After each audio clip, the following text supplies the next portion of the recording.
You will hear about the African Union. Yes, it exists. But what is the effect of the African Union in reality?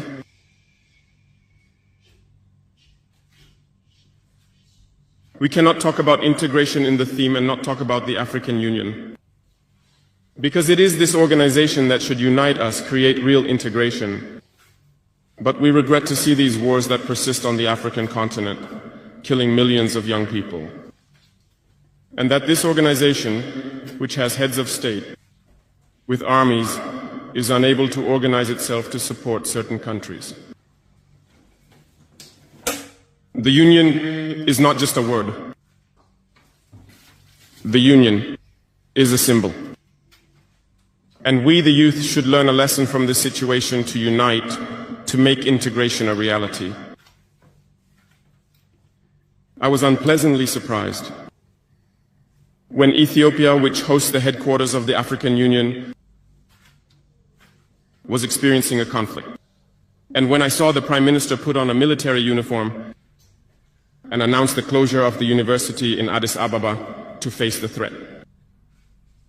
I did not see any action from the African Union to protect these headquarters. Most Western states saw Addis Ababa falling, packing up and leaving. Ethiopia fought, found an internal solution, and is living more or less in peace today.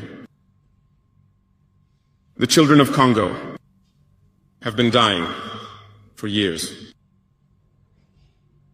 Several other conflicts, such as in Sudan, exist on the continent. We would have liked to see the African Union generate the forces and all the necessary strategies to support these states so they can regain peace. For nearly 10 years, the Sahel has been the theater of international terrorism. But we see no support from these organizations to find a solution to this problem.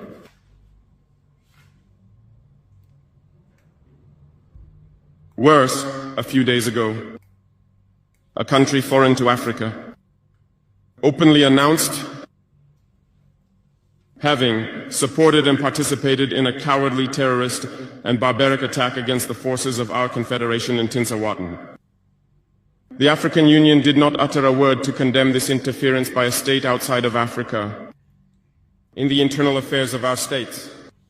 I would like them to hear this and therefore break their silence and take action so that the youth can believe in the African Union. I'm recording every lie. I'm archiving every distortion. I am Ibrahim Traore, and today I'm pulling off your masks. Yes, you heard correctly.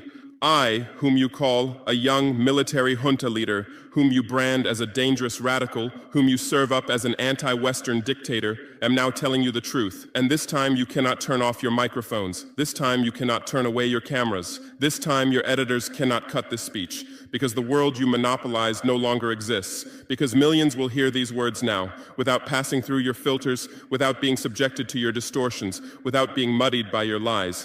I am 34 years old. Every day of my life, I grew up with your lies. As a child, I would watch Africa on television. Always the same images. Children with flies, dry lands, weapons, death. This is Africa, they told us. This is what Africa is. And we believed it. We were ashamed of ourselves. We were ashamed of our own lands, of our own people. But then I grew up. I read, I researched, I questioned, and I understood that the Africa you showed us wasn't real. The story you told us was a lie. The fate you imposed on us was a script you had written. For years, how have you portrayed Africa? How have you shown it? How have you sold it to your viewers? As if we were creatures who had no share of humanity, as if we were savages left outside of civilization, as if we were wretches waiting for you to save us. Every day, every hour, every minute, the same story plays on your screens. Hunger, war, disease, corruption.